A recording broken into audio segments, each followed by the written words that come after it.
I'm going to go through this slowly because it's kind of involved. The first order of business is to approve the minutes from we have June 24th. Do we have the right quorum here to vote on that? No, not yet. Okay. How about August 26th, do we? Yes. Okay. So the first order of business is to approve the minutes from the August 26th, 2021 meeting. Is there a motion to approve those minutes? So moved. Is there a second? A second. Okay. Any modifications or discussion? If not, all in favor, say aye. Aye. No opposition? Okay, we have one abstention. The minutes are officially adopted. The second order of business is to adopt the resolutions from the August 26th, 2021 resolutions V2114, V-0236, M1. Is there a motion to adopt the resolutions? Make a motion to approve. Is there a second? Second. Okay, any modifications or discussion? Hearing none, all in favor, say aye. Aye. Anybody opposed, anybody abstain? Okay, Nick Petroniani abstains, the resolutions are officially adopted.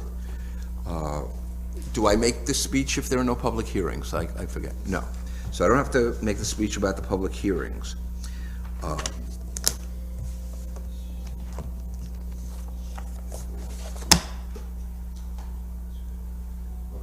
Then I'm going to go right to the agenda, and we may go back to minutes and resolutions. I guess if Nora shows up, then we have our person. Okay. So we have two new business applications, as I recall. They are both related to wireless companies. V-0307M4, and this is... there. This is the Drumlins one, I think. This is the, yes, sorry. Got a lot of paper here, too. Okay. So, staff, should I ask if there's somebody here to talk about it? Normally, there aren't representatives for new business items that attend. No, okay, because, Yeah, Lisa, you want to read it into the record and just tell them what the changes are? the wireless people Back usually bullet points. show up. I let my agenda out. Oh, okay, I can do it, no problem. Okay. So, this new business item is V0307M4. This is a fourth modification to a use variance on 2000 East Colvin Street rear. This is for telecommunications. They are modifying the existing Verizon wireless installation for one of three antenna arrays on the 60-foot high communications tower. And it's part of the property is on Drumlin's Golf Course, which is within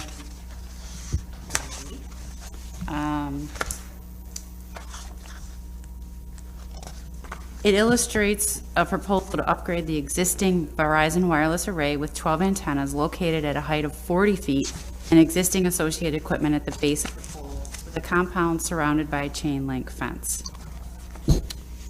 So it's basically for co-location. Co-location, we've already given them a variance in the past. Yes. If I know. And it was changed from residential class B to PID. So that's why it had the original. If I'm not mistaken, the co-location on, don't they construct these with room for co-location? In other words, I don't think it would be, it's really, the average person looking at it, you probably wouldn't know that whether there's more or Right, less if up anything's there. changed or... Yeah, right. And this one is on a pine tree on a pole as well. So this So you might not even guys there. Simulated pine tree. On a Right. golf course. Oh, okay. So, The modification just has to do with another provider having access to the pole, essentially. Is that right? It's, this would be considered an eligible facilities under, It's very. yeah, under federal, law, which, typically that would mean, an approval is necessary if it falls under that definition. But this does affect the area variance itself, which is why it does have to come before you for consideration. So, like you said, it's correct that the SEC rules generally require like co-location to be available on these. So, really, it's mainly looking at that area variance and the fact that a change that just increases that literal area at all just does need to come before the board for modification. So, should I just ask for a motion? Yes. Okay, I'll make a motion to approve. I'll second. any discussion? If not, all those in favor of this modification say aye. Aye. No, abstentions, no, it's unanimous. The next one is V0503M6. Yes, this is a use variance modification at 2648 South Salina Street, and this is to co-locate 3 antennas and ground equipment. The Duncan Bright Furniture Company Incorporated is the owner, and Dish Wireless is the applicant. It's in a local business Class A zoning district, and the proposal is to co-locate 3 antenna arrays attached to an existing 80-foot-high cell tower for this provider, with 3 antennas and 6 radio heads. So the tower is already there, and that is what received the original variance. Nick, you explained the last one. Is it the same, you feel it's the same situation? It sounds like it to me. Given that, I'll make a motion to approve. I will second. Any discussion? All those in favor say aye. Aye. Okay, I hear unanimity. Opposed, abstentions, no, it's passed, okay. The next order of business is to discuss the draft scope 910 Madison Street project. I'll remind everyone that this pertains to a development project at the present Temple Concord, 910 Madison Street, a synagogue of which I am a member, congregant of, and I will not be recusing myself on this matter. So we have Mr. Smith from, well, I know he's from Bonchenick and King. I don't know if that's relevant, but he's going to lead us through this discussion. Thank you, sir. My name is Brody Smith. I'm helping represent the city for the seeker process on this project. I have in my hand 2 versions of a resolution. Is it all right if I approach and pass those out?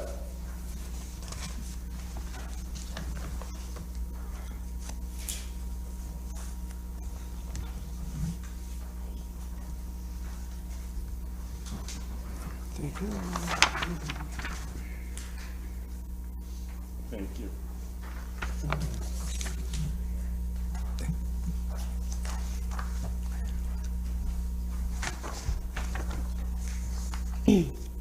So this first one is a resolution that gives you background about what's happened up to this point. Running through it briefly, you completed your review of the seeker environmental assessment forms on June 3rd.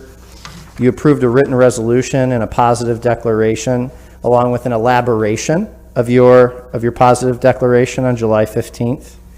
The applicant submitted a draft scope for the EIS on August 16th.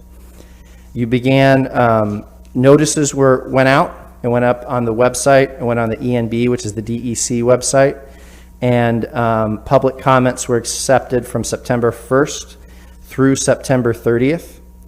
What the scope is when you issued a positive declaration for this project, you directed the applicant to prepare an environmental impact statement. The scoping process in seeker is the opportunity for you to convey to the applicant what you want to be covered in the EIS.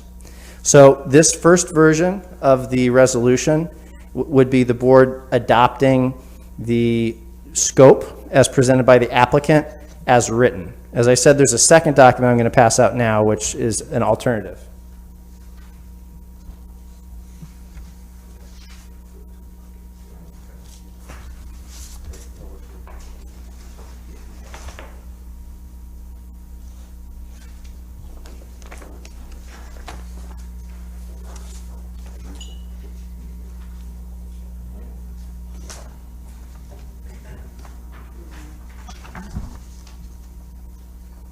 Thank you.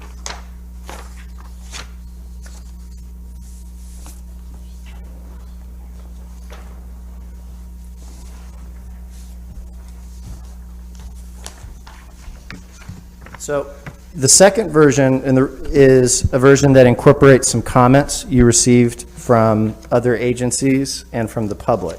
The reason I'm giving you two versions is I want to give the board the option to either adopt it as it's written by the applicant or to incorporate one or more potential changes.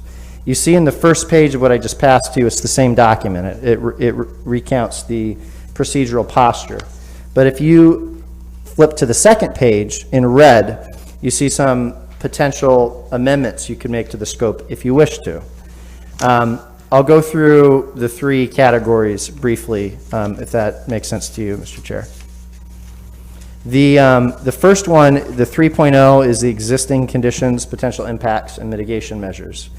There were comments received which talked about the concern that the casting of shadows would have on neighboring properties and historic structures and scale. So I inserted a sentence for the board to consider based on the public comments that were received. The origin of those comments, by the way, the owner of the Sherbrooke building next door employed Jane Rice, who's a planner at EDR, and a couple historic preservation experts. And the suggestions about scale come partly from that. Also, the Historic Preservation Board talked about scale in their comments. The second category of comments is to 3.1 of the scope. It was suggested by both the Planning Board and the Landmark Preservation Board that these two additional properties be included, the Grace Episcopal Church and 519 Walnut Avenue. So I included those for your consideration. The experts for the Sherbrooke also included a report with many other properties in the general area, but I didn't include those in this draft. I just deferred to the Landmark Preservation Board. And then the final edit is to 7.0. This comes from the Planning Commission's comments. The Planning Commission asked that alternatives consider adaptive reuse of some or all of the historic structures. And then finally, the reduction of development and alternative sites comes from both the Planning Commission and comments received from the public. In addition to the specific commenters that I specified, there were many comments received from members of the public associated with the temple and neighbors, etc. So what I would encourage the board to do is to discuss whether you first want to just adopt the resolution as it was written without any changes. And then if you decide as a group that you do want to make some of the amendments based on the comments that you received in your judgment, you can go through and accept either all of the proposed changes in the draft that I gave you, or some of them, or if there are other things that occur to you, we can add those as well. My recommendation to you, though, is to have that conversation today and make a decision on the scope. The scope was received on August 16th, and the board is required to act within 60 days of receiving the scope. So you won't have another meeting before that deadline occurs. Can we ask you questions before? Yeah, discuss? absolutely. 'Cause I have at least one. So 3.0. I'm not terribly schooled in environmental impact statement issues. The board voted on environmental impact statement, to my knowledge, and please correct me if I'm wrong, it had to do with the historic preservation issues. So what does the addition there, how does that relate to historic issues about shadows and scale of the project and things like that? Yeah, if you look at the Jane Rice memo, that's where I think they talk about shadows the most, but you see that in other comments too. And they talk about shadows in the context of community impacts in general, which I viewed to be beyond the scope of what you decided. If you look at the reasoned elaboration that you adopted in July, it specifically says that you're not pos-decking it on community impacts, you're pos-decking it on historic impacts. So that's why I worded it the way that I did. I said that if you do want to consider this sort of thing, it would be the DEIS must consider the difference in scale of the project compared to surrounding historic structures and the effect of shadows cast from the project once it's completed. So the shadows would be cast on the Sherbrooke, cast on the Madison condominiums across the street, the historic structures. Other questions of Mr. Smith before we start talking? Well, how do we decide whether to take one or two? Should we have a motion first on that and move ahead? Yeah, I think probably makes sense to talk, to have a motion on whichever you choose. One of the board members can decide, I like the amendment, I prefer the amendments, I prefer the original, and make a motion. Then that could open up a discussion, and then you can decide to adopt one or the other or some variation of them. Usually, before we talk, we need a motion. In this case, because it's called a discussion, do we need a motion, or can we just discuss? Yeah, I recommend somebody move to adopt one of the two resolutions. Yeah. Before we do that, I have a question. Can I participate? No, you can't. He hasn't been to any of the hearings. Yeah, so that's fine. Yeah, It's the, do we have enough people? Were you there? No. yeah. You have 4 of you. We have 4. You have 4. Yeah. So we have enough. Nora would be 5. Yes. Right, but the Yeah. big one, the 6-hour one, we're not. That's right. Yeah. So I have no say. But 1, 2, 3, 4, so we have a quorum, or whatever you want to call it. Correct. That's right. To discuss this. Nora, does this disqualify Nora from future voting? No, it won't disqualify, because it was just for the public hearing, right, Katie? Yeah. Yes. Yeah. So she was there for the public hearing, so she's Yeah, in. right. Is there a motion? I'll make a motion that we consider the suggested amendments, and if none of them are accepted, then we consider the first version. Yeah, I'd like the second, with the amendments also, I would second it. Yeah. So there's a motion to consider the amended resolution, and then you can go from there, and a second. Okay, so we have a motion, we need to vote on that. So all those in favor? Well, no, why don't you discuss it? You have a motion and a second. Now you can discuss it. Now we can I'm sorry. Yeah. So now we discuss each of these, we can. Discuss whatever you want or nothing at all. Suggested Yeah. you made the motion, so tell us what's on your mind. Well, let's look at the 3. And I've just lost it. Oh, here we go. Actually, I'd taken notes on all of the comments that we'd gotten, and I'd had a note for each one of these things. So I think it's reasonable to look at the effects of shading on the historic buildings, and I would recommend that we consider adopting that. Maybe do we need a motion to consider or reject each of these? I think we could discuss it for a while. Yeah, why don't you talk about it first and get a sense of where you're all at, and then you Yeah. can Okay. modify your motion if necessary. So it's the question that I asked. I'm just curious to know why you consider shading to seeing- affect historical. Seeing the comments of the people who live in the adjoining buildings, the historic buildings, the shading of their buildings, the fact that they think they will no longer see sunlight once the new project is built, leads me to think that's a reasonable thing to be explored in the environmental impact statement. And so we can choose, I just want to really make sure about this, a narrow interpretation of what we voted on, to me would say, this is not relevant to the historic nature of buildings. That's the narrow. You're recommending that we have a broader view of the environmental impact statement at this point. I guess I am. And how shadows affect that. I guess I am. Is that okay? Yeah, my interpretation, if you decide to do this, is that this is to evaluate the impact of shadows on the historic character of the sites that have been designated to be considered. So, for example, the task of the EIS is to consider mitigation measures and how the construction of this project will impact these other historic properties. Well, if you cast a shadow on it, in theory, 24 hours a day, no one can see it, then, that could affect the neighboring historic property. That's the reasoning behind the comment. I neither endorse it or criticize it. That's not what you were saying. I like his interpretation. Okay, so you feel that they should be looking at the impact of the shadows on the historical nature of it. That's what I thought I was saying, but I'll accept his wording. Yeah, because the neighbors of the arms has, maybe Not- not thoroughly investigating this, like we could. Yeah, but not because of the historical nature.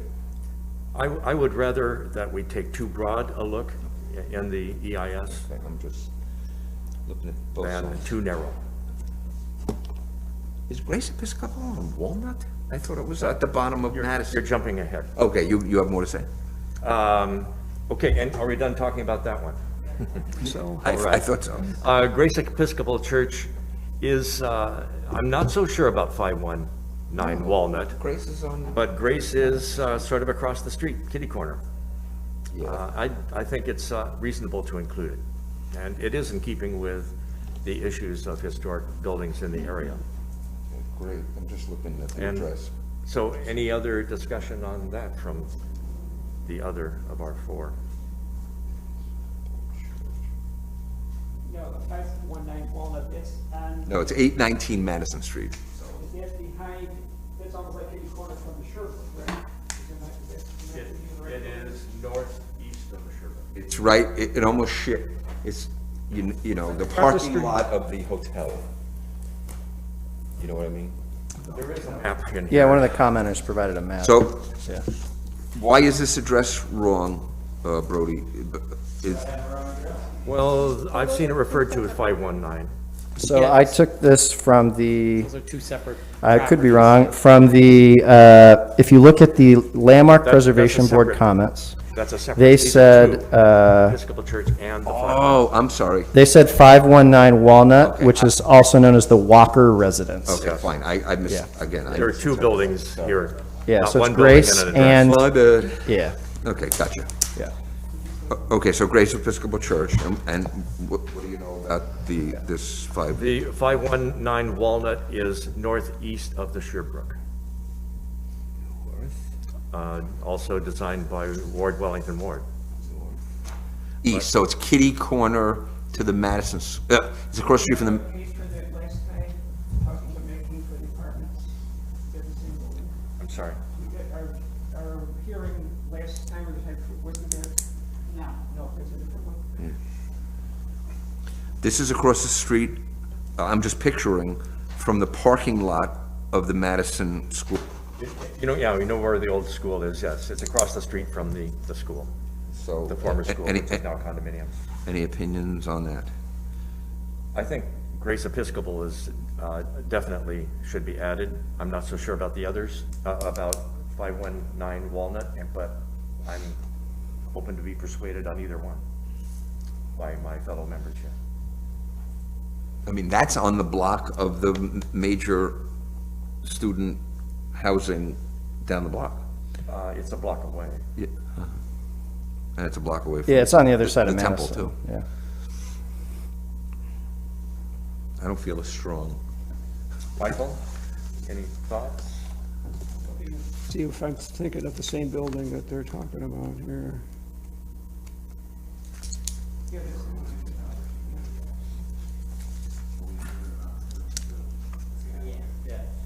I'd recommend at some point, you have a representative of the applicant here who can provide information, and at some point, it would make sense for you to have them have an opportunity to provide their thoughts. But you could do that now or at the end, whatever you choose. Why don't we go through all three first? and Yeah, then that's hear from fine. the applicant? Yeah. So we're unsure on the Walnut Ave. So I'm hearing yes, Grace, no, 519 Walnut. Is that the consensus? That's my recommendation. I'm Yeah. not hearing from the others. Is that okay with everybody? I'm fine with that. Yeah. Yeah, I can see. So the third one, also, which does go again to the historical aspects, what we're focusing on, looking at the reuse of the existing buildings, the adaptive use makes sense, something to be considered. No action also. What about Madison Court? You didn't mention that. That wasn't in red. Oh, That's part of- yeah, that's already in the originals. Okay, So thank you. we've got the temple itself, Madison Court and Sherbrooke is already in there. Okay. Yeah.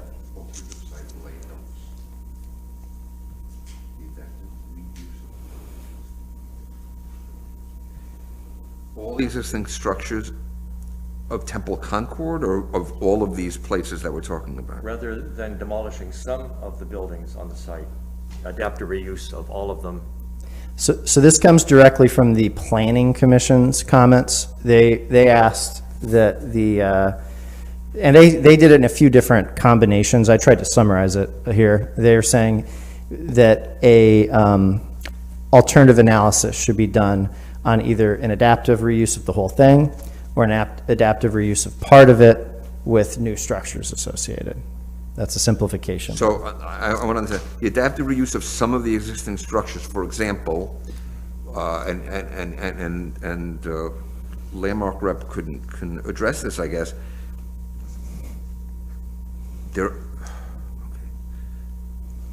The plan says to keep the sanctuary.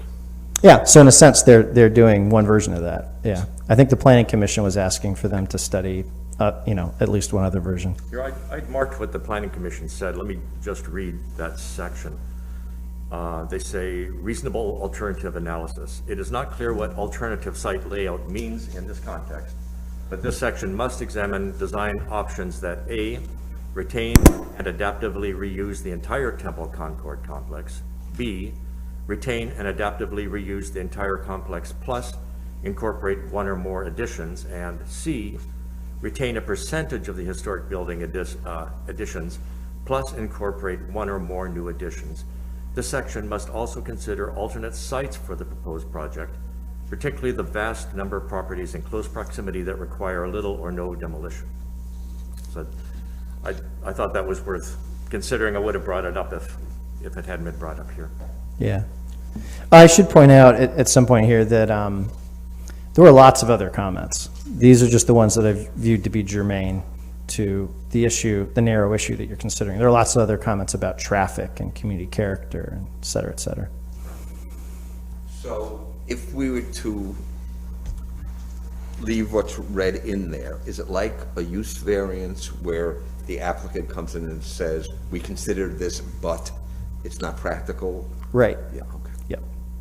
So if we're looking at the impact of the project on historic building and the character, what would be the impact if the project were reduced in size, let's say? If it were fewer stories high, would there be lesser impact, that sort of thing, where we would be asking to be explored here?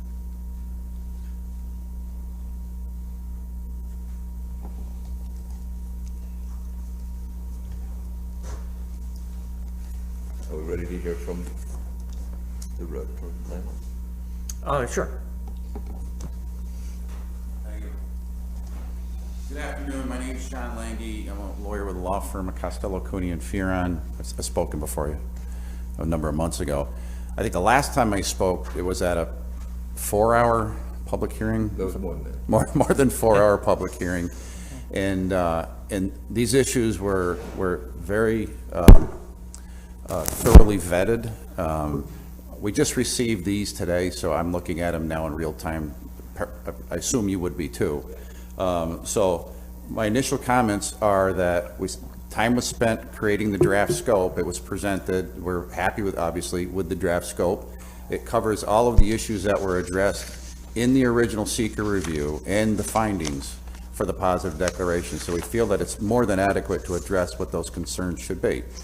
Having said that, and looking at some of these potential changes, we would recognize that shadow information had been provided earlier with the project submission, so we feel like that information is already available to you. And we note that there weren't any other independent outside sources that were suggesting that what we had provided with shadow information was insufficient for you to make your determination. So we don't feel that any additional shadow analysis is necessary or required. Excuse me. This is not going to be back and forth. There will be lots of hearings in the future where you can say. Right. Well, the answer is that we're the applicant, that's why. Because I'll address the board. The reason we're allowed to speak is we are the applicant, it's our project. We have everything at stake in our project, so we should at least have the opportunity to respond to changes to our own draft scope. Right. And I'll be brief. So that was my first comment with regard to the shadows. The other two new properties was a similar comment that they weren't necessarily mentioned in the earlier review. If I'm understanding the board right now, the consideration now is to include the Grace Episcopal Church, possibly not the 519 Walnut Avenue. But the document itself, there was never any breakout or description of what the specific concern was as to either of them, but specifically with the Grace Episcopal Church, which I think is on the other side of the Sherbick, if I'm not mistaken. So it doesn't seem like that would have any particular impacts. And it wasn't referenced in the June 3rd analysis that you folks undertook. So it's just interesting that it's on the list at this time. So again, we feel that the document as proposed with the specific historic properties that have been specifically listed are sufficient for your analysis. And again, it wasn't mentioned in the POS deck. Lastly, the adaptive reuse language. We do have discussion, or will have a discussion about alternatives to the project, including the no action alternative, et cetera. And I would also mention that, I forget who said it, but there is preservation happening. There is adaptive reuse of this project. That was the whole point. That was a request by the current property owner, by the community, by the boards that we've been in front of, which is preserve certain portions of this property, understanding that the developer, to invest the kind of money they have to invest in it to preserve it and not have it rot away, they have to be able to use certain portions of it in a different and new way that shouldn't be offensive to anyone, and that's a part of what our larger submissions have been. So I would say that, generally speaking, what we've prepared is sufficient for the board to understand those impacts. 519 Walnut Avenue may be off the table, I understand that, but we're not certain that the Grace Episcopal Church needs its own independent analysis. We think it's sufficient as to what was submitted. And I apologize, I'm just reading this right now, so I'll leave it at that. Mr. Smith, so my question, when we add Grace Episcopal Church, for example, we are asking the applicant to do a study that tells us the impact of this project on the historical nature of Grace Episcopal Church. Correct. Specifically, again, the historical nature. Okay. I mean, I want to bring that up. On the first point, the applicant saying that there was a shadow study, in there. And why would we ask him to do another one? Why not include that then, and we can be sure that it's all inclusive. You have anything more to say? I mean, from a legal point of view, this is up to the pleasure of the board. The reason that these comments were included in this draft resolution was mostly because we didn't get a chance to discuss it at the last meeting without a quorum, and I wanted to give you the option to react to the comments. I'm neither advocating for or against these changes, but I wanted to give you the option to address the germane comments you received, particularly from the Landmark Preservation Board and the Planning Commission. But you are under no obligation, and you're not legally compelled to adopt any of these, but you may adopt all of them. You have a lot of discretion. We weren't obligated to require an EIS in the first place. actually. Right, right. This is you telling the applicant what you want them to write about. So this is your opportunity to dictate the table of contents, essentially. And so, again, to review so far,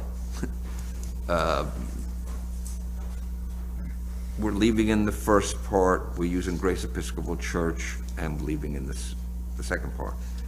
I, again, would say that you're saying the broadest interpretation, I'm saying the narrow interpretation, because the board voted to look at the historical impact of this. So I'm just making that statement. So, other comments, Mike or Karen?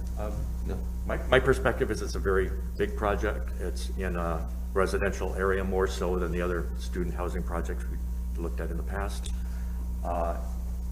We want to get the right decision out of this, and so more information is better than less. It is possible that if we approve it, the city will be challenged on that, so it behooves us to show that we've done a thorough analysis before we make our decision.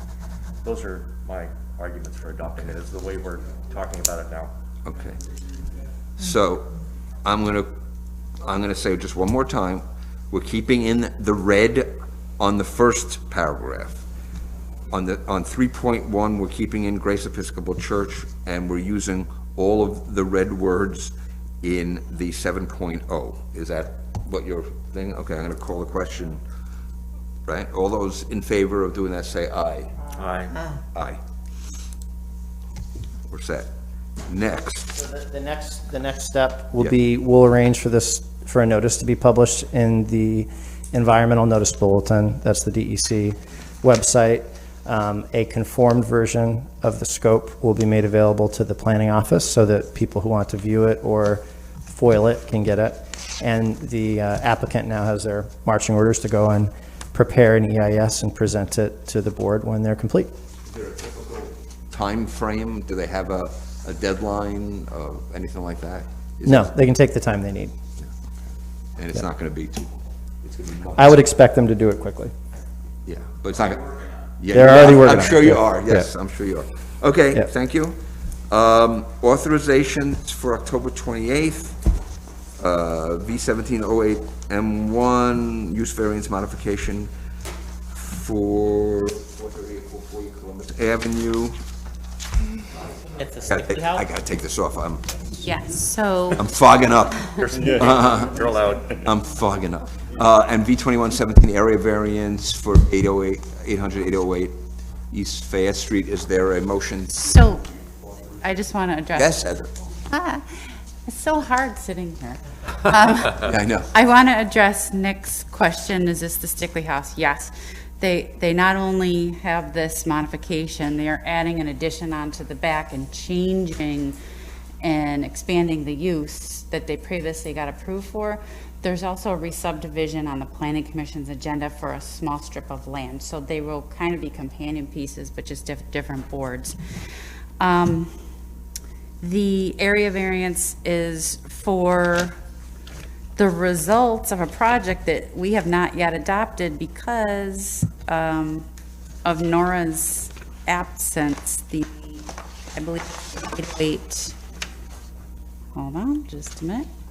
Yes, so the original variance for 808, 800 to 808 East Fayette has not yet been adopted. This is the result of the re-subdivision, leaves a parking lot, and it needs certain screening and buffering requirements, and the applicant does not wish to provide those. So that's the other one, and so you'll have two next time.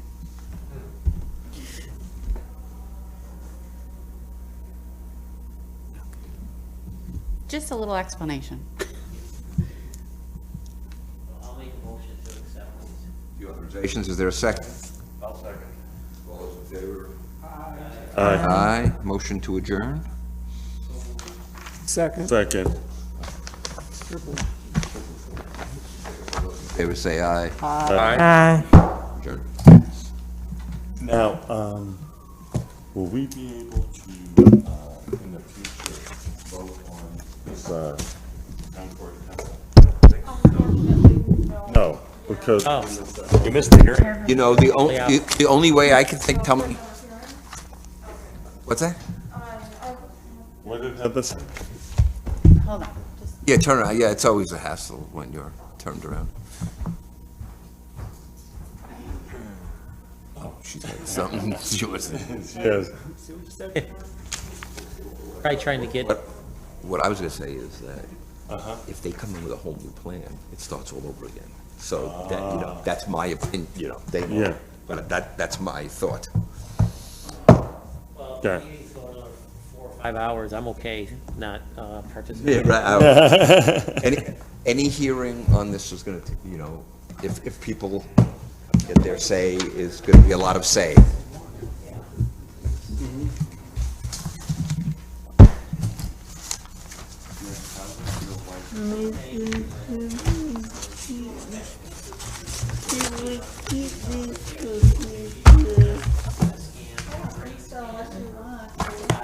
I don't. Good. Don't. Amen. Good. Amen. Amen, amen, amen. Good. How's she feeling? Does she feel strong? Does she have strength? I'm told she's very